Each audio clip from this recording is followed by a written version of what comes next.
The Marsh family had gathered in the sterile conference room of Darby, Winters and Associates, a law firm specializing in elder care and estate planning. "Mom, Dad," Richard began, "we've been discussing your situation extensively, and we've come to a decision." Camilla reached for Victor's hand under the table. At 78 and 79 respectively, they had begun moving a little slower, forgetting small things, nothing unusual for their age, nothing that prevented them from living independently in the home they'd paid off 20 years ago. Diana cut in. "You've become a liability. The house needs repairs you can't manage. Mom, your arthritis is clearly getting worse. We've consulted with specialists." "Specialists who've never met us," Victor said. Peter wouldn't meet their eyes. "It's for your own good. We've found an excellent assisted living facility." Camilla's voice trembled. "But our home, we've sold it," Richard announced. "The closing is next Friday. The proceeds will cover your care for approximately 7 years, after which your Social Security and pension should suffice." Camilla's breathing quickened, tears forming despite her determination to maintain dignity. Victor sat absolutely still, the only movement the slight flex of muscle along his jawline. "You had no right," he finally said. "We have every right," Diana countered. "Remember when you both had that terrible flu last year? You signed healthcare proxies and power of attorney forms. Given your declining condition—" "What declining condition?" Camilla's voice rose. "I still volunteer at the library twice a week. Your father still drives perfectly well. We pay our bills, we keep our appointments." "Mom," Peter interrupted, "you forgot my birthday last month." I sent a card. It might have been a few days late, 3 weeks late," Peter corrected. "And Dad couldn't remember my wife's name at Christmas dinner." "Jennifer," Victor said. "Her name is Jennifer, and I was momentarily distracted because you were criticizing our gift to your son. This isn't productive. The decision's been made. You'll be moved into assisted care Monday. The movers will handle everything. You're allowed personal effects that fit in a standard-sized room.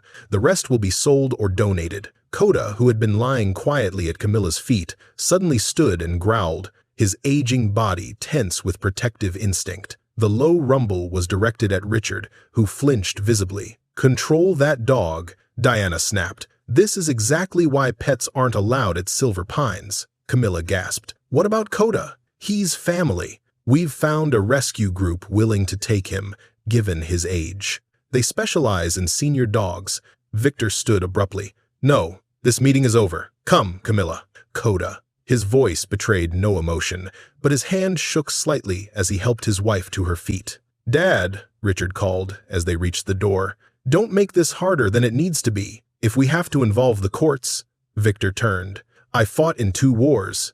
I buried my parents and my brother. I worked 47 years without complaint. If you think I will surrender my dignity, my independence, or my dog without a fight, then you never knew me at all." The drive home passed in devastating silence. Camilla wept quietly. Victor navigated the familiar streets mechanically, his mind racing through options, finding none. Coda sat vigilantly in the back seat, as if understanding the gravity of what had transpired. Their modest 2-story colonial came into view, the home where Diana had taken her first steps, where Richard had built science projects on the kitchen table, where Peter had practiced piano in the evenings.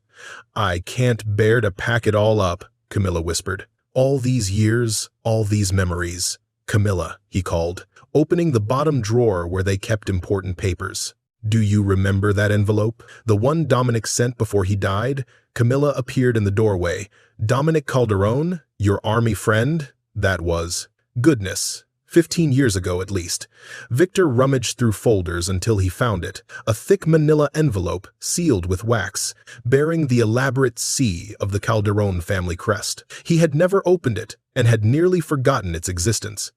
Dominic had been a complicated man, born to wealth but choosing to serve. They'd saved each other's lives in Korea, lost touch, reconnected briefly in the late 1990s.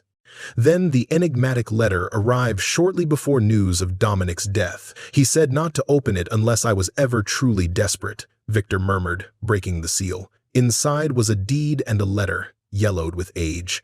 Victor unfolded the paper with trembling fingers and began to read aloud. "Victor, old friend, if you're reading this, I'm gone, and you've found yourself in dire straits. I've watched the world change, watched how it discards its elders, its veterans, its history. I pray this never happens to you, but if it does, I offer one last gift. The enclosed deed is to Calderon House, my family's ancestral home in the mountains. It's been empty for decades. The place has secrets, some beautiful, some dark, but it's yours now. No one can take it from you. The Calderons always pay their debts, and I owe you my life twice over. Find warmth in the cold, old friend. Dominic. Victor looked at Camilla, a spark igniting in eyes that had been dull with defeat just moments before. We have one place left they can't take, Northridge. Mountains, Victor, that's nearly 3 hours north in the wilderness. The winter storms up there are fierce, Victor finished, and exactly what we need between us and them. Coda thrives in snow, and you and I grew up in colder climates than this. They think we're infirm, helpless. We'll show them what the generation that survived rationing and war is made of. For the first time since the devastating meeting, Camilla smiled, a small, tentative curve of her lips. Victor Marsh, are you suggesting we run away from home? I'm suggesting we find a new one that's truly ours. We have 3 days before they return. 3 days to salvage what matters most and disappear. The next 72 hours passed in carefully orchestrated secrecy. Victor withdrew their modest savings in cash, not enough to live luxuriously, but enough to sustain them while they assessed their new situation. Camilla sorted through 5 decades of possessions with quiet efficiency, selecting photo albums, her painting supplies, essential clothing, Coda's belongings, and the small treasures that carried their richest memories. As the sun crested the horizon, casting long shadows across their soon-to-be former home, Camilla stood in the doorway one last time. She touched the walls gently, a silent farewell to the house that had sheltered their family through joy and hardship. "They'll be furious," she whispered. "Let them be. They made their choice when they decided we were burdens rather than parents. I never thought I'd be estranged from my own children at the end of my life," Camilla said. "This isn't the end, Camilla. It's a beginning we didn't expect." Coda trotted up beside them, his leash in his mouth, tail wagging as if sensing adventure. Camilla laughed softly, scratching behind his ears. "At least one child still wants to be with us." They left no note. There was nothing left to say that hadn't already been said in that cold conference room. Instead, they simply locked the door, placed the key under the mat, and drove away from the life that had been stolen from them toward an uncertain future in the mountains. The journey north was arduous. As they climbed in elevation, the scattered snow flurries of the lowlands gave way to serious accumulation. By early afternoon, the 2-lane mountain road had narrowed to a single plowed track winding through dense forest. Their cell phone signal vanished, the GPS stuttered and died, and they navigated by the old paper map Dominic had included with the deed. Coda suddenly barked sharply from the back seat, lunging toward the passenger window. Camilla startled, then squinted through the swirling snow. "There!" she cried, pointing to a nearly hidden break in the trees. After what seemed an eternity, the trees suddenly gave way to a circular clearing, and there it stood, Calderon House. In the fading light, the massive Gothic structure loomed against the stormy sky like something from another century. "Oh, Victor," Camilla breathed. "It's like something from a novel." Victor parked the car and cut the engine, the sudden silence amplifying the moan of wind through the eaves. Before them stood a pair of imposing wrought iron gates,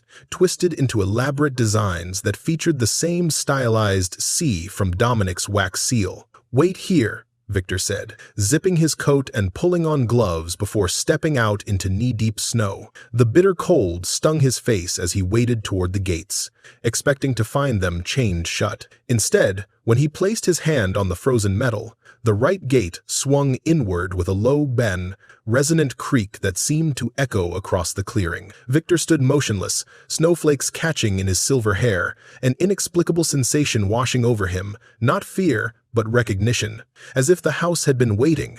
He returned to the car and drove carefully through the gates and up a curved driveway to the front entrance. Massive double doors of ancient oak banded with decorative ironwork. "It's open," he told Camilla as he helped her from the car. "The gates, I mean. Almost like they were expecting us." Perhaps Dominic arranged for caretakers? But the undisturbed snow surrounding the mansion told a different story. No one had been here for a very long time.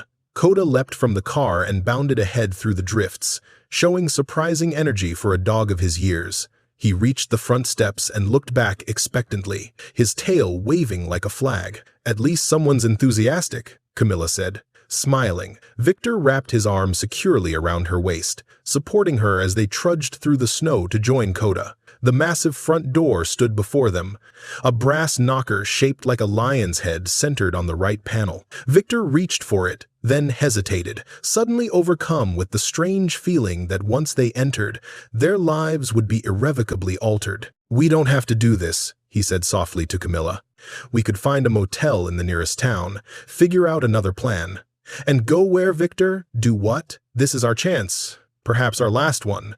I'd rather face whatever's waiting in there than surrender to our children's plans for us."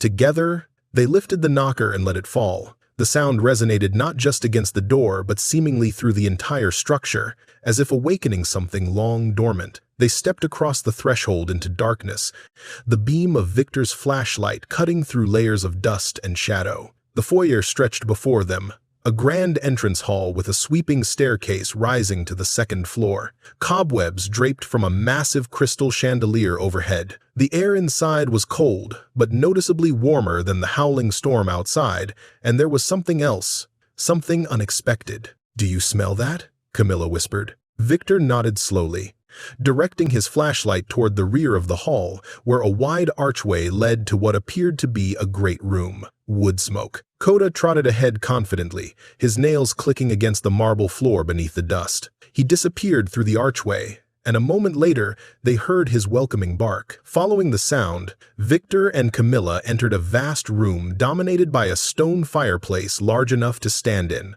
and there, in the massive hearth, glowed the faintest embers of what must have been a recent fire, small but unmistakably real, casting a tiny circle of warmth into the frozen mansion. Camilla turned to Victor. "Victor, someone's been here." The first night in Calderon House was a lesson in survival and adaptation. After bringing in their most essential belongings from the car, Victor focused on coaxing the dying embers in the great room fireplace back to life. Someone had indeed been here recently, but who, and for what purpose, remained a mystery. "Look at this," Camilla called from where she examined a stack of firewood neatly piled beside the hearth. "This wood is dry, recently cut." She held up a piece, showing the clean, fresh edges of the split oak. "Perhaps caretakers after all, though the place hardly looks maintained. Or other people seeking shelter?" Camilla suggested, glancing nervously toward the